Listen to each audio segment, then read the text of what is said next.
अरे रुको जोशी बहन। जय श्री कृष्ण चड्ढा जी, कैसे हैं आप? जय श्री कृष्ण। अब बताइए, आप अब भी घर लेना चाहती हैं? उस दिन के लिए सॉरी, वो मैं। अरे नहीं बहन, उस दिन की कंफ्यूजन तो उसी दिन खत्म हो गई थी। मैं आज की बात कर रहा हूँ। आप अब भी ये घर लेना चाहती हैं? क्योंकि ये तो हाथ से गया।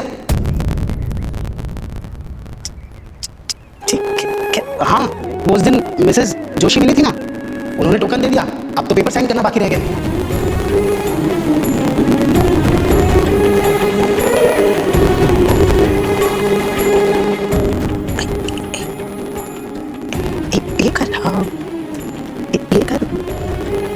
हाँ जी, मैं तो आपको उस दिन ही बोल रहा था कि ऐसे घर मार्केट में ज्यादा दिन तक नहीं रहते। अगर आप टोकन दे देती तो आज ये घर आपका होता। अब जो है सो है। जोशी बहन और उनके परिवार को मेरी तरफ से इस घर के लिए बहुत बहुत बधाई दीजिएगा। घर बहुत अच्छी है। कान्हा जी करे उनके परिवार को सारी खुशियां मिले, यहाँ सारी तरक्की मिले, सेहत मिले, और ये घर उनके लिए बहुत शुभ हो। मैं चला चाहती हूँ आप।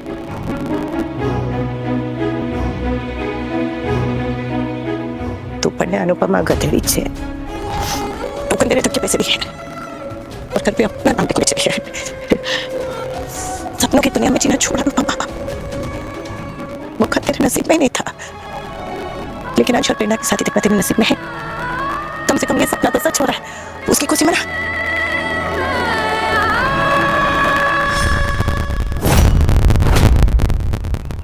अच्छा लग रहा, और अच्छा लगा ये देख करके तुम शादी वाले दिन जरा जल्दी जा रहे हो। अच्छा, 2 दिन बाद कंपटीशन शुरू हो रहा है, तब तो एक दूसरे के खिलाफ खड़े होना ही है। लेकिन आज मैं सब कुछ भूल जाना चाहता हूँ। आज मैं प्रेरणा का दोस्त और अंश का भाई बनकर आया। सच चलिए, कभी कभी दुश्मनों को भी साथ कदम मिलाकर चल लेना चाहिए।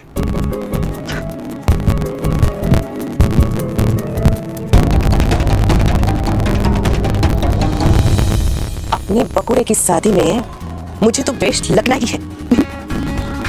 चल चल अनुपमा, अंश और प्रेरणा को तैयार तो करना है।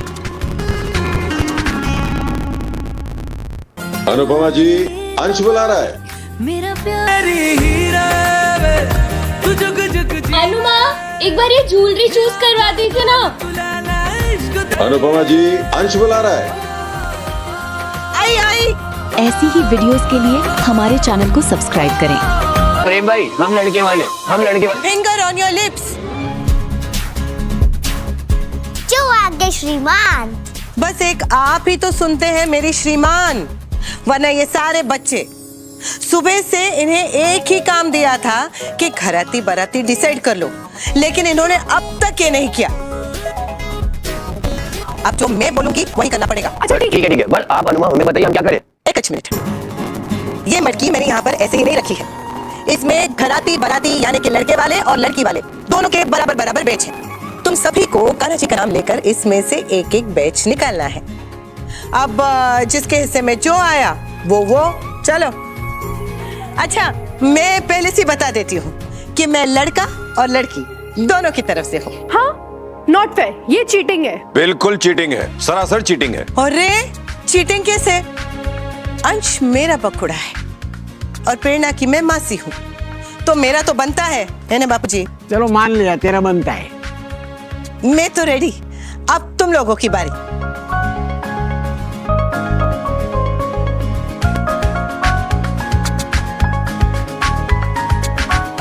सबने अपने बैच ले लिए, किसी को दिखाना नहीं, क्योंकि यही होगा शादी में सरप्राइज।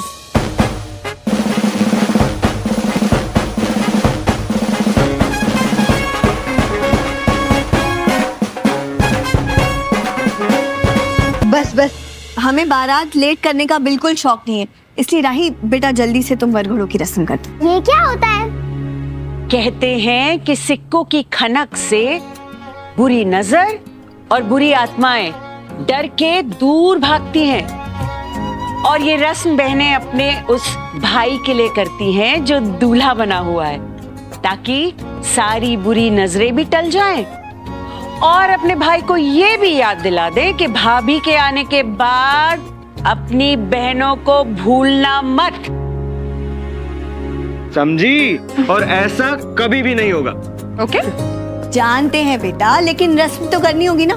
राही चलो जल्दी से कर लो। लेकिन मैं अकेले क्यों करूं? मेरे साथ साथ ईशु और माही भी करेगी। मैं भी। आ जाइए आप तो सबसे पहले। आ जाओ, कम आ जाओ, आ जाओ।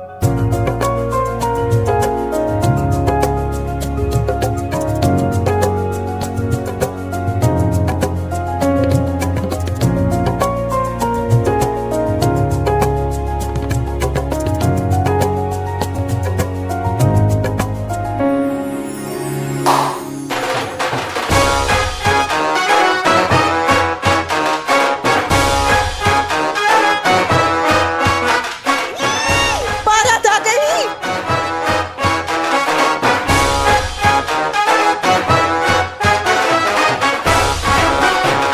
ऐसी ही वीडियोस के लिए हमारे चैनल को सब्सक्राइब करें।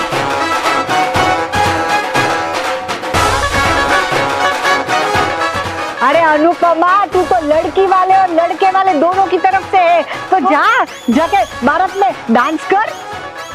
जाइए जाइए अनुपमा जी, लड़के वाले लड़की वालों से कम नहीं लगने चाहिए। जाइए।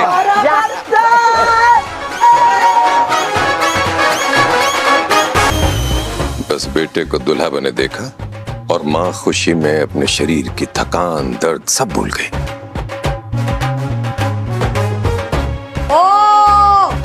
अनुपमा, क्या अब तो सिर्फ डांस ही करती रहेगी या बारात का स्वागत भी करेगी? चल आजा, मुड़ा निकल जाएगा। सॉरी। ए बारातियों, मेरे दल बदलने का टाइम आ गया है। अरे अनुपमा जी, जी सर। आप तो अपने आप में पूरी बारात हैं। सर, मैं अनुपमा हूँ। कब कहाँ पहुँच के क्या कर दूं, ये तो मैं भी नहीं चाहती सर।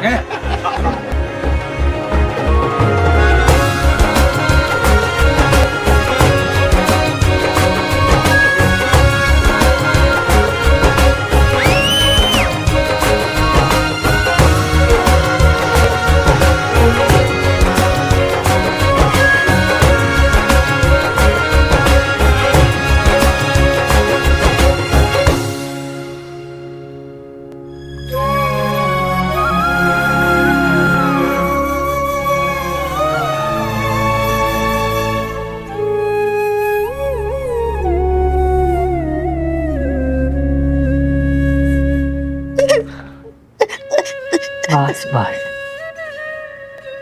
बस दल बदल लिया पर दिल नहीं बदल पाई।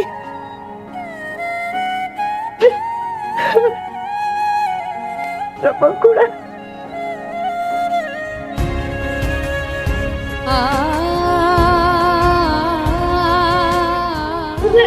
हमेशा हमेशा खुश रहे। बहुत लंबी उम्र, बहुत बहुत बहुत लंबी उम्र।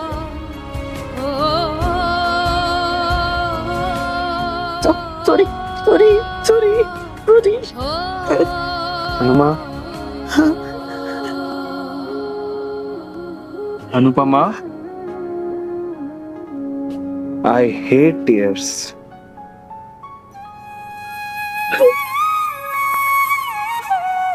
बस बस बस बस बस, अब रो मत। ये ले आंसू पोंछ ले, ये तो फोटो अच्छे नहीं आएंगे तेरे। अब आरती कीजिए ना। अब आप एंट्री नहीं देंगी तो मैं अपनी दुल्हन से कैसे मिलूंगा?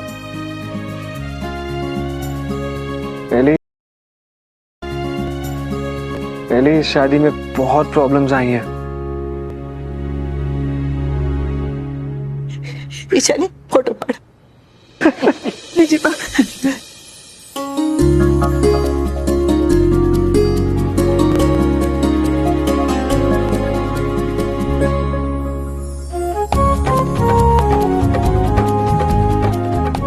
अच्छा बेटा, तुझे मेरी उम्र लग जाए।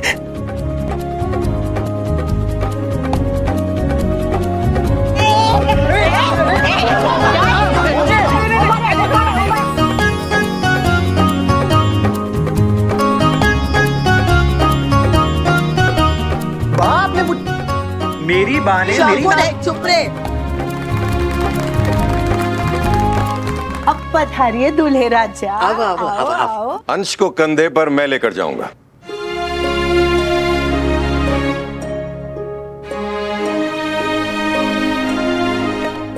दूल्हा यहाँ है।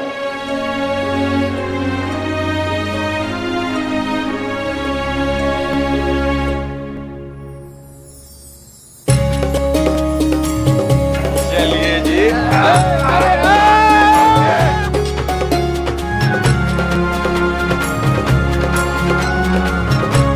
आओ आओ आओ, पधारो पधारो।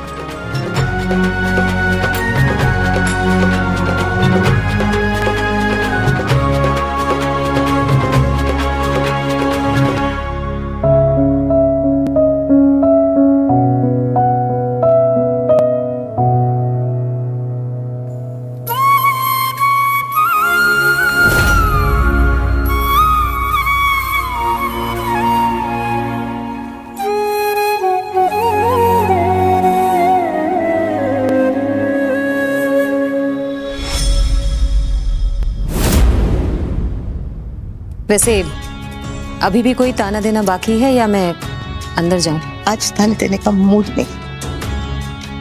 और वैसे भी उस दिन के ताने अब तक याद है ना, उसी से काम चला ले। मतलब आज कोई नया ताना नहीं दोगी उसके लिए एहसानमंद रहो। हाँ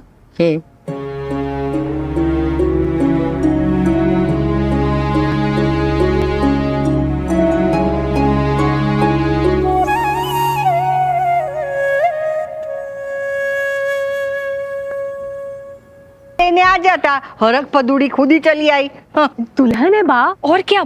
और ये कोई रूल थोड़ी ना है कि दुल्हन अपनी शादी में एंजॉय नहीं कर सकती। ऐसी ही वीडियोस के लिए हमारे चैनल को सब्सक्राइब करें। वो गेस्ट लिस्ट थोप देते हैं, डेस्टिनेशन वेडिंग मांगते हैं। इन दोनों बच्चों ने तो कुछ भी नहीं किया है, और फिर सारी रस्में भी तो हमारे हिसाब से निभा ही रहे हैं। बिल्कुल सही कहा ख्याति जी। हमें तो कान्हा जी का शुक्र मनाना चाहिए कि हमारे बच्चे इतने समझदार हैं कि वो जानते हैं मुहूर्त, मर्यादा और मजा तीनों की उंगली थाम के चलो तो ये साथ बहुत दूर तक चल सकता है ना बा? वसुंधरा जी, ए प्रेरणा, सरस, अभिजा। अनुपमा आगे कहती है कि एक नई बहू जब पुराने परिवार का हिस्सा बनती है, तब नए और पुराने दोनों रिवाज मिलकर उस घर को और खूबसूरत बना देते हैं। वो प्रेरणा की तारीफ करते हुए कहती है कि उसकी एंट्री सबको बहुत पसंद आई और उसने अपनी खुशी के साथ साथ सबकी खुशी भी बढ़ा दी। अनुपमा की बातें सुनकर ईश्वरी पूरी करते हैं। घर का माहौल फिर से हंसी मजाक और प्यार से भर जाता है। लेकिन दूसरी तरफ एक और कहानी चल रही होती है। एक आदमी गौतम के पास आकर कहता है कि उसके पास एक बहुत बड़ी खबर है। पहले वो इस खबर के बदले इनाम मांगता है। गौतम भी उसकी बात समझ जाता है और उसे पैसे दे देता है। पैसे मिलते ही वो आदमी और भी खुश हो जाता है और इशारा करता है कि उसके पास ऐसी जानकारी है जो गौतम के बहुत काम आ सकती है। इस सीन से लगता है कि कोई नई साजिश शुरू होने वाली है। थोड़ी देर बाद वही आदमी प्रेम के पास पहुंचता है और उसे ब्लैकमेल करने की कोशिश करता है। वो धीरे से कहता है कि उसे एक बड़ा सीक्रेट पता है। वो डायरी और उसकी चोरी का जिक्र करता है और कहता है कि अगर प्रेम कंपटीशन जीतकर 40 लाख रुपए जीत गया तो उसे सिर्फ 10% दे दे। इसके बदले वो चुप रहेगा। प्रेम उसकी बात सुनकर बिल्कुल घबराता नहीं। वो सख्त अंदाज में उसे जवाब देता है कि धमकी देकर उसे डराना इतना आसान नहीं है। प्रेम साफ कह देता है कि अगर जरूरत पड़ी तो वो उस आदमी को अहमदाबाद से भी गायब करवा सकता है। दोनों के बीच माहौल काफी टेंस हो जाता है और लगता है कि डायरी का राज अब किसी भी वक्त सबके सामने आ सकता है। इसी वक्त दूसरी तरफ अनुपमा को अपनी डायरी याद आती है। वो डायरी ढूंढने लगती है लेकिन उसे कहीं नहीं मिलती। घर के लोग भी उसकी मदद करते हैं लेकिन डायरी का कोई पता नहीं चलता। सब परेशान हो जाते हैं। आखिर में सबसे बड़ा खुलासा होता है जब घर के लोग कहते हैं कि उन्हें मॉम की डायरी नहीं मिल रही। तब एक आवाज आती है जो सबको हिला देती है। सच सामने आता है कि अनुपमा की डायरी प्रेम ने चुरा ली थी। इसी बड़े सस्पेंस के साथ एपिसोड यहीं खत्म हो जाता है और अब सबकी नजरें अगले एपिसोड पर टिक जाती हैं जहां डायरी। दोस्तों, स्टार प्लस के मोस्ट पॉपुलर सीरियल अनुपमा में इस वक्त धमाकेदार ट्विस्ट एंड देखने को मिल रहे हैं, जहां पर प्रेरणा के द्वारा की गई बात को लेकर मोटिव ज़्यादा ही परेशान हो जाती है और वो कहती है तोशू से कि मुझे स्टेशन पर छोड़ दे, मैं अपने गांव जा रही हूँ। तो दोस्तों देखना इंटरेस्टिंग होगा प्रेरणा ने ऐसा क्या कह दिया। तो दोस्तों हम आपको बताते हैं, प्रेरणा ने कहा था कि वनराज ने इतना सब कुछ किया है, अपनी पत्नी को छोड़ दिया है, अपने माँ बाप को छोड़ दिया है, फिर भी उसका नाम इस घर में सभी लोग लेते हैं। इस बात को लेकर मोटिबा नाराज़ हो जाती है और घर छोड़ने की कोशिश करती है, लेकिन प्रेरणा ने सही समय पर मोटिबा से माफ़ी मांग लेती है और सारा प्रॉब्लम सॉल्व हो जाता है। दोस्तों टीवी सीरियल के ऐसे ही और धमाकेदार अपडेट्स के लिए हमारे चैनल पर बने रहें। Thanks for watching this video.